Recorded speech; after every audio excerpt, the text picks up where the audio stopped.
네, 강프로입니다. 자, VT 봅니다. 자, VT가 실적 발표 이후에 28,000원대 고가 형성했고요. 종가는 6%대 끝났습니다.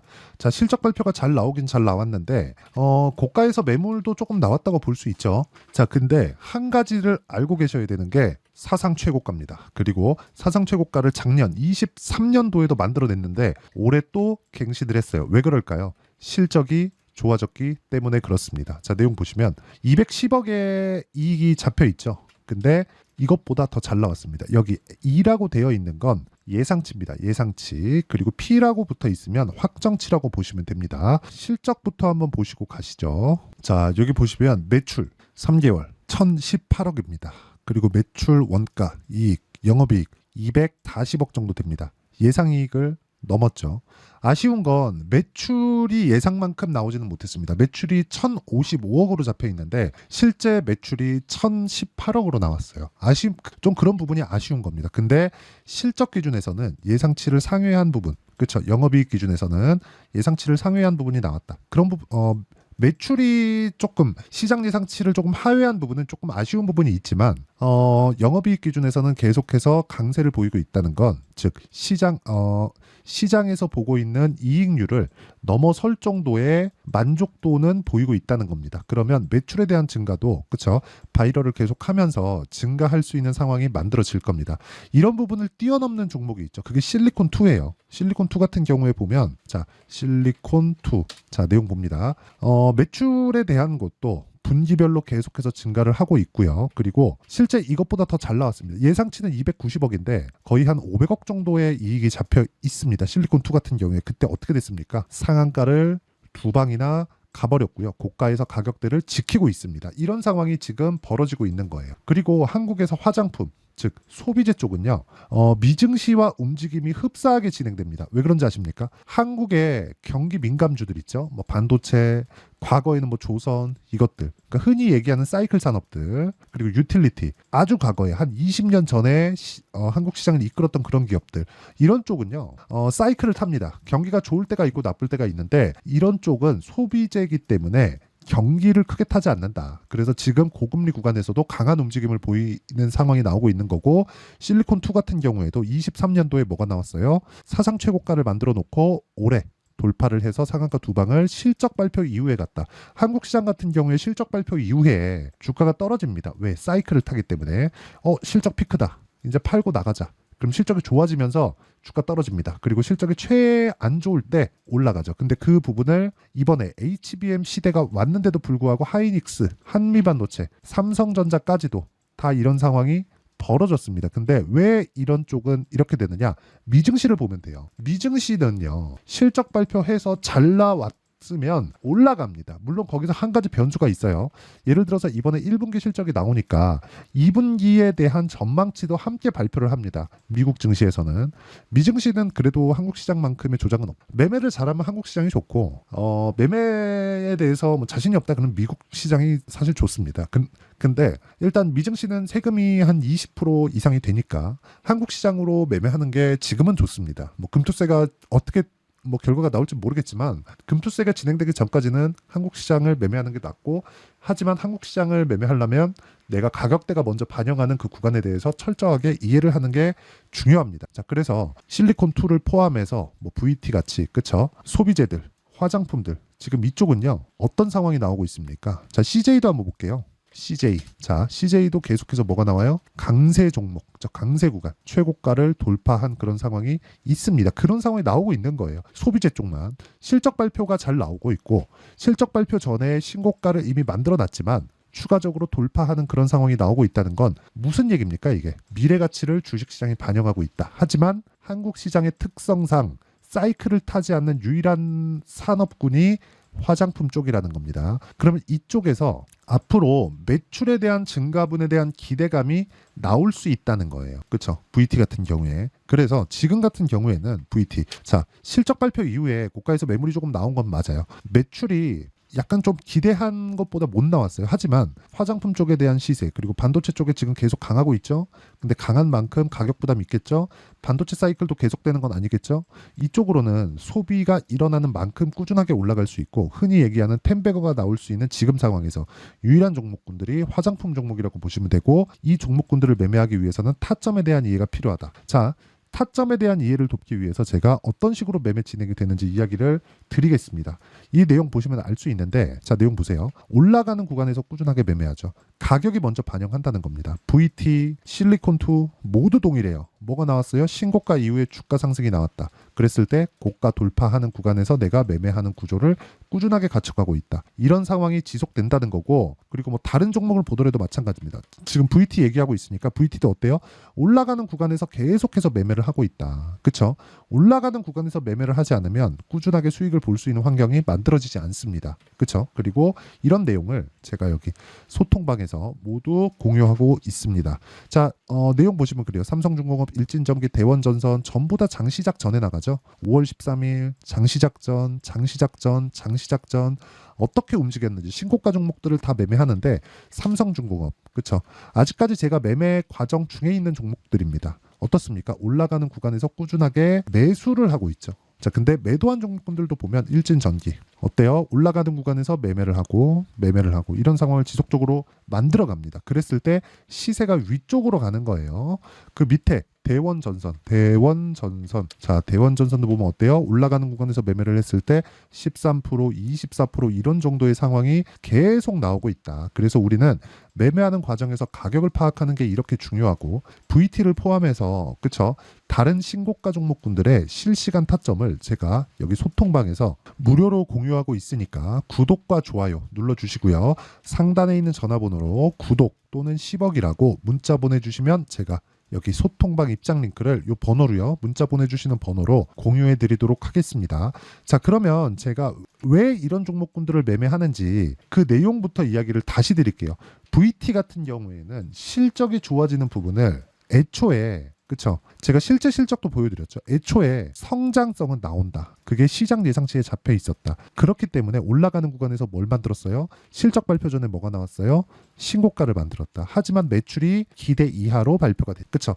근데 실적이 만약에 피크를 찍었잖아요. 그럼 주가 빠지겠죠. 실적이 예상치를 매출단에서 소폭 하회했다는 건 뭐 마케팅이나 그런 부분을 늘렸을 때 추가적으로 좋아질 만한 내용이 있다는 거고 이익 구조가 저만큼 형성이 되어 있다는 건 우리가 뭘 봐야 되는 겁니까? 고객들의 만족도는 높다. 그런데 유일하게 사이클 산업이 아니다. 실적 피크가 나오더라도 그쵸?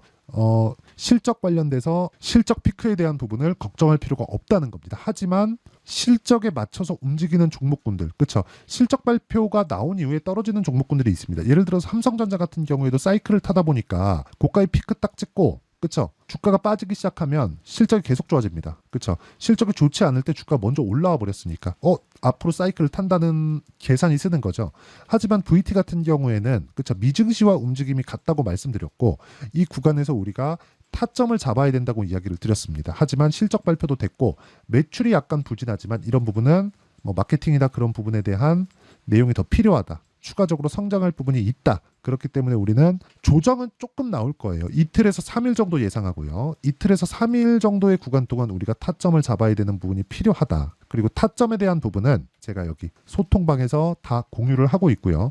전부 다 신고가 종목군들만 매매를 합니다. 그리고 이 내용에 대한 부분은 상단에 있는 전화번호로 구독 또는 10억이라고 문자 보내주시면 제가 소통방 입장 링크를 다 무료로 공개를 해드리도록 하겠고요. 그리고 신고가 종목만 공략하기 때문에 VT에 대한 내용도 당연히 포함이 됩니다. 하지만 이렇게 가격을 잡는 원리가 있겠죠. 그 원리에 대한 부분은 여기 VT의 가격과 단기 보유 전략. 단기는 2주입니다. 2주 동안 손절할 수도 있어요. 그런데 손절을 하더라도 내가 신고가 종목에서 손절을 해야 된다는 겁니다. 그렇죠? 여기서 2주 아니라면 내가 치명적인 손실은 없습니다. 왜? 신고가 종목이기 때문에. 신고가 종목 뭐가 들어와요? 돈이 들어와요. 돈이 들어오는 구간에서는 내려갔을 때 탄탄한 매수세가 유지가 됩니다. 그런 부분에 대한 이해를 하려면 그쵸? 꾸준하게 내가 강세 종목군들을 매매를 해야 되지만 강세 종목군들의 변동폭이 크기 때문에 그 변동폭을 이해하기 위해서는 단기 보유 전략에 대해서 파악해야 되는 부분이 필요하다. 그리고 무엇보다 최근에 VT의 변동성이 크기 때문에 VT의 실시간 타점을 제가 문자로 공유를 해드리도록 할 테니까 구독과 좋아요 눌러주시고요. 상단에 있는 전화번호로 VT라고 문자 보내주시는 분들에 한해서만 제가 단기 보유 전략 그리고 실시간 타점을 문자로 공유를 해드리도록 하겠습니다. 어떻게 매수를 해야 되는지 어떤 종목을 공략해야 되는지 그리고 혹시 손절해야 된다면 어떤 구간에서 내가 손절을 해야 되고 확인하는 과정은 어디까지인지 그게 중요하다고 이야기를 드린 거고 그 내용에 대해서 제가 다 담아놨고요. 그리고 이런 부분에 대해서 어떻게 내가 분류를 해서 판단을 하고 성과가 어느 정도 나올지 그리고 다음 종목은 뭘 해야 될지 그 내용에 대해서도 이야기를 드리도록 할 테니까 영상 끝까지 시청하시고요. 모든 분들이 성공 투자하셨으면 참 좋겠습니다. 자, 24년도가 돼도 여전히 시장은 녹록지 못합니다. 이런 상황이 벌어지는 건 어쩔 수 없습니다. 이런 상황에서도 수익이 나는 종목들의 구조는 변하지 않습니다. 즉 대시세 종목에 대한 구조는 변하지 않는다는 거고 실제 제가 소통방에서 지속적으로 이야기를 드리고 있는 내용도 대시세 종목이나 시장 주도주를 공략하는 건 철저하게 가격 분석을 하라고 이야기를 드리고 가격 분석 이후에는 이슈에 대한 파악 그리고 이슈를 파악하고 나서는 다시 내가 얼마에 매수할지 그 타점에 대한 부분을 지속적으로 언급을 하고 있습니다. 자, 근데 생각해 보세요. 시장이 굉장히 어려웠습니다. 어려운 상황에서의 어떤 종목들이 강했냐 보면 반도체와 그리고 바이오입니다. 자, 실제 여기 보면요. HLB에 제가 실제 매매한 내용을 띄워놓고 보여드리고 있는데 1월 22일부터 매매를 시작해서 4일 동안 31%의 수익 마감이 됐고요. 그리고 여전히 신고가 종목입니다. 자, 그리고 그 다음 어보브 반도체 이름을 보시다시피 반도체 종목이죠. 그리고 AI 반도체는 지속적으로 강세를 보이고 있습니다. 이 종목도 신고가를 먼저 달성한 이후에 제가 21%의 단기간에 21%의 큰 수익을 내고 마감이 됐습니다. 다시 재공략을 준비하고 있고 이런 부분은 소통방에서 다 공유를 해드립니다. 자, 그리고 코세스. 자, 코세스 같은 종목도 당연히 그쵸 신고가 종목이고요. 그리고 반도체 종목입니다. 이 종목도 영업일 기준에서 이틀 동안 대략 한 15%의 수익 마감이 됐습니다. 내용을 한번 보시면 어떻습니까? HLB를 포함해서 뭐 30%, 20%, 뭐 15% 이런 식의 수익이 지속적으로 발생하고 있는데 이 세 종목 모두 다 신고가 종목이고 1월 달에 시장이 약세를 보이고 있는 구간에서도 강했었던 그런 종목입니다. 특징점이 하나 있는데 그 이슈에 앞서서 가격이 먼저 반영했다는 거죠. 그렇게 제가 가격을 먼저 보고 이슈에 대해서 파악하는 이유는 결과적으로는 큰 시세를 먹기 위한 사전 준비 작업입니다. 실제로 큰 시세를 먹기 위해서 사전 준비 작업을 했을 때 여기 레인보우 로보틱스 127% 그리고 ISC 98% 그리고 한미반도체 97%의 큰 수익을 내는 상황을 만들 수 있습니다. 어떤 식으로 소통방에서 진행됐는지 그쵸 그 상황을 제가 이야기를 드린 건데 이런 상황도요 당연히 신고가를 공략했을 때 가능한 겁니다. 자, 그러면 이번에도 마찬가지입니다. 그쵸 정부 주도의 코리아 디스카운트 해소 방안이 2월 달에 발표를 하고요. 그리고 2월 달에 발표된 내용을 토대로 주가가 움직이는 게 아니라 이미 움직인 내용이 있죠. 실제 이 내용은 크게 중요한 게 아니라는 겁니다. 실제 움직인 내용을 보면 자 기아차입니다. 실제로 12월 달에 신고가를 만들어 놓고 정부에서 입김을 불어 넣으니까 순식간에 기아차를 포함해서 현대차 같은 거대 기업들의 주가가 2주도 채 되지 않아서 40% 정도의 큰 시세를 냅니다. 자, 그러면 우리는 어떤 종목을 봐야 될까요? 이슈를 파악해야 되는 것도 맞지만 철저하게 가격에 맞춰서 매매를 해야 되는 게 당연히 중요합니다. 정부가 주도하는 정책 방향이 있겠죠. 그 방향에 맞춰서 우리가 종목을 찾을 필요가 있다. 자, 그러면 답이 나왔습니다. 정부가 주도하는 방향에 맞춰서 제2의 기아차를 찾는 게 지금은 중요하다. 근데 정부 정책의 방향에 맞게 가자. 그랬을 때 앞서서 제가 보여드렸었던 내용인 여기 레인보우 로보틱스 127% 그리고 ISC 98% 그리고 한미반도체 97%와 같은 수익을 낼 수 있습니다. 물론 시간에 대한 부분은 최소 2주의 시간이 필요하고요. 그리고 최장 3개월 안에 끝내야 됩니다. 자, 기아차의 시세를 보셨던 것과 같이 2월 달에 정부 정책의 방향이 결정되고요. 바로 3월 달이면 시행입니다. 자, 그러면 우리는 거기에 맞춰서 당연히 종목을 찾아야 되고 제가 제2의 기아차를 찾아놨습니다. 제가 아까 전에 소통방에서 이야기를 드렸었던 내용 다 공개를 해드렸는데 그 내용처럼 종목만 받고 싶다 하시는 분들은요. 상단에 있는 제 전화번호로 대시세, 자, 대시세라고 문자를 보내주시면 정부 정책의 방향에 맞는 종목을 모든 분들에게 무료로 공개를 해드리도록 하겠습니다. 자, 제가 원하는 건 채널 성장이 목적입니다. 자, 그래서 구독과 좋아요 꼭 좀 부탁드리고요. 모든 분들이 정부 정책에 맞는 방향으로 매매를 이어가서 큰 수익 보셨으면 좋겠습니다.